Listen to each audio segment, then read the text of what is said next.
चैत्र मास की दशमी तिथि को दशा माता का पर्व मनाया जाता है। इस बार दशा माता का पर्व 4 अप्रैल को है। इस दिन दशा माता की कथा पढ़ने से सुनने से 10 गुना अधिक फल मिलता है। इस दिन सुहागन स्त्रियां व्रत रखती हैं, गले में डोरा धारण करती हैं। मान्यता है कि दशा माता की पूजा और कथा पढ़ने से घर में अपार सुख समृद्धि आती है। एक राजा था जिसका नाम नल था और उनकी रानी का नाम दमयंती था। वह बड़े प्रेम से राज्य करता था। एक दिन उस ब्राह्मणी रानी के पास आई। उसके गले में पीला डोरा बंधा था। रानी ने डोरा देखकर उसके डोरे के बारे में पूछा तो वो बोली, डोरा दशा माता का है, यह पहनने से सुख संपत्ति अन्न धन घर में आता है। उससे रानी को भी एक डोरा दे दिया। रानी के गले में डोरा बंधा देख राजा नल ने उसके बारे में पूछा। रानी ने सारी बात बता दी। राजा बोले, तुम्हें किस चीज की कमी है? इस डोरे को तोड़कर फेंक दो। रानी ने देवी का आशीर्वाद कहकर उसे तोड़ने से राजा को मना कर दिया, पर राजा ने डोरा तोड़कर फेंक दिया। रानी बोली, राजन, यह आपने ठीक नहीं किया। इसके बाद उस रात राजा के स्वप्न में 2 स्त्रियां आई। उन दोनों में से एक स्त्री बोली, राजा, मैं यहाँ से जा रही हूँ। दूसरी स्त्री बोली, राजा, मैं तेरे घर आ रही हूँ। राजा को लगातार यह सपना 10 से 12 दिनों तक आया। रोजाना ऐसा सपने आने से राजा उदास रहने लगा। रानी ने राजा से उदासी का कारण पूछा तो राजा ने स्वप्न की बात बता दी। रानी ने राजा से उन दोनों स्त्रियों का नाम पूछने को कहा। तब राजा ने उनसे उनके नाम पूछे तो जाने वाली स्त्री ने अपना नाम लक्ष्मी तथा आने वाली स्त्री ने दरिद्रता बताया। लक्ष्मी के जाते ही सब सोना चांदी मिट्टी हो गया।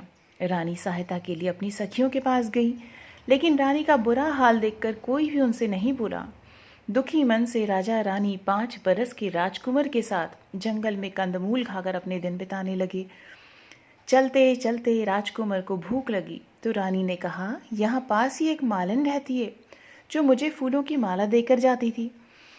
उससे थोड़ा छाछ दही मांग लाओ। राजा मालन के घर गए। वह दही बिलो रही थी। राजा के मांगने पर उसने कहा, हमारे पास तो छाछ दही कुछ भी नहीं है।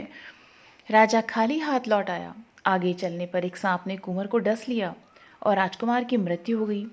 विलाप करती रानी को राजा ने धैर्य बंधाया। इसके बाद वह दोनों आगे चले।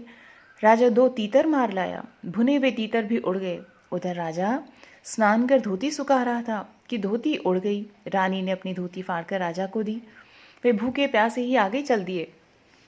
कुछ आगे चलकर राजा के दोस्त का घर आया। वहां जाकर उसने मित्र को अपने आने की सूचना दी। मित्र ने दोनों को एक कमरे में ठहरवाया।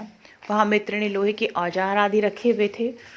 दैवयोग से वे सारे औजार धरती में समा गए। चोरी का दोष लगने के कारण वे दोनों रातों रात वहां से भाग गए। आगे चलकर राजा की बहन का घर आया। बहन ने अपने एक पुराने महल में राजा और रानी के रहने की व्यवस्था की। सोने के थाल में उन्हें भोजन भेजा, पर थाली मिट्टी में बदल गई। राजा बड़ा लज्जित हुआ। थाल को वहीं गाड़कर दोनों फिर चल पड़े। आगे चलकर एक साहूकार का घर आया। वह साहूकार राजा के राज्य में व्यापार करने के लिए जाता था। साहूकार ने भी राजा को ठहरने के लिए पुरानी हवेली में सारी व्यवस्था कर दी। पुरानी हवेली में साहूकार की लड़की का हीरों का हार लटका हुआ था। पास ही दीवार पर एक मोर अंकित था। वो मोर ही हार निगलने लगा। यह देखकर राजा रानी वहां से भी चले गए। इस पर रानी बोलती है कि किसी के घर जाने के बजाय जंगल में लकड़ी काटकर बेचकर ही हम अपना पेट भर लेंगे। रानी की बात से राजा सहमत हुए। दोनों एक सूखे बगीचे में पहुंचे। उन दोनों के वहां पहुंचने पर ही बगीचा हरा भरा हो गया। यह देखकर बाग का मालिक बहुत प्रसन्न हुआ। उसने देखा वहां एक स्त्री पुरुष सो रहे थे। उन्हें जगाकर बाग के मालिक ने पूछा, तुम कौन हो? राजा बोला, मुसाफिर हूँ, मजदूरी की खोज में इधर उधर आए हैं। यदि तुम रखो तो यहीं हम मेहनत मजदूरी करके पेट पाल लेंगे। इसके बाद बगीचे के मालिक ने उन्हें अपने यहाँ नौकरी पर रख लिया। एक दिन बाग की मालकिन भी संपदा देवी की कथा सुन डोरा ले रही थी। रानी के पूछने पर उसने बताया कि यह संपदा देवी का डोरा है। रानी ने भी कथा सुनी, डोरा लिया। राजा ने फिर पत्नी से पूछा कि यह डोरा कैसा बंधा है? तो रानी बोली, यह वही डोरा है जिसे आपने एक बार तोड़कर फेंक दिया था और इसका अपमान किया था। उसी के कारण संपदा देवी हम पर नाराज हैं। रानी बोली, यदि संपदा माँ सच्ची है तो फिर हमारे पहले के दिन लौट आएंगे। उसी रात राजा को पहले की तरह स्वप्न आया। एक स्त्री कह रही है मैं जा रही हूँ, दूसरी कह रही है राजा मैं वापस आ रही हूँ। राजा ने दोनों के नाम पूछे तो आने वाली ने अपना नाम लक्ष्मी और जाने वाली ने दरिद्रता बताया। राजा ने लक्ष्मी से पूछा अब जाओगी तो नहीं? लक्ष्मी बोली यदि तुम्हारी पत्नी संपदा जी का डोरा लेकर कथा सुनती रहोगी तो मैं नहीं जाऊंगी, यदि तुम डोरा तोड़ दोगे तो मैं वापस चली जाऊंगी।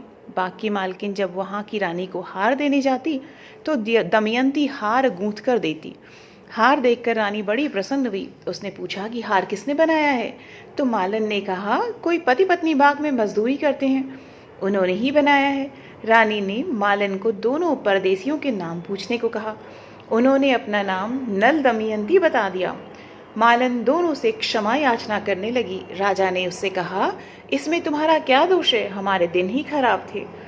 अब दोनों अपने राजमहलों की तरफ चले। राह में साहूकार का घर आया। दोनों वहां साहूकार के पास गए। साहूकार ने नई हवेली में उनके ठहरने का प्रबंध किया। तो राजा बोला मैं तो पुरानी हवेली में ही ठहरूंगा। वहां साहूकार ने देखा दीवार पर चित्रित मोर नौलखे हार उगल रहा था। साहूकार ने राजा के पैर पकड़ लिए। राजा ने कहा दोष तुम्हारा नहीं, मेरे दिन ही बुरे थे। राजा आगे चलकर बहन के घर पहुंचा। बहन ने नए महल में ही रहने की जिद की। जैसे ही उसके पैरों के नीचे की धरती खोदी तो हीरों से जड़ित थाल वहां से निकल आया। राजा ने बहन को वह थाल भेंट स्वरूप दिया। राजा आगे चल मित्र के घर पहुंचे तो उसने नए मकान में ठहरने की व्यवस्था की, पर राजा पुराने कमरे में ही ठहरा। वहीं मित्र के लोहे के औजार मिल गए। आगे चले तो नदी किनारे जहां राजा की धोती उड़ गई थी वह एक वृक्ष से लटकी हुई थी। वहां नहा धोकर धोती पहने राजा आगे चले तो देखा कि कुंवर खेल रहा है। माँ बाप को देखकर उसने उनके पैर छुए। नगर में पहुंचकर राजा की मालन दूध लेकर आई तो राजा बोला आज दूध लेकर आ रही हो? उस दिन छाछ के लिए मना कर दिया था। रानी ने राजा से कहा वह तो तुम्हारे बुरे दिनों का प्रभाव था। इसके बाद दोनों वहां से अपने महल की तरफ गए। रानी की सखियां धन धान्य से भरी थाल लिए गीत गाती आईं। राजा नौकर चाकर सब पहले के ही समान आ गए। राजा के दशा माता के डोरे का प्रभाव से ही उनको यह सब प्राप्त हुआ।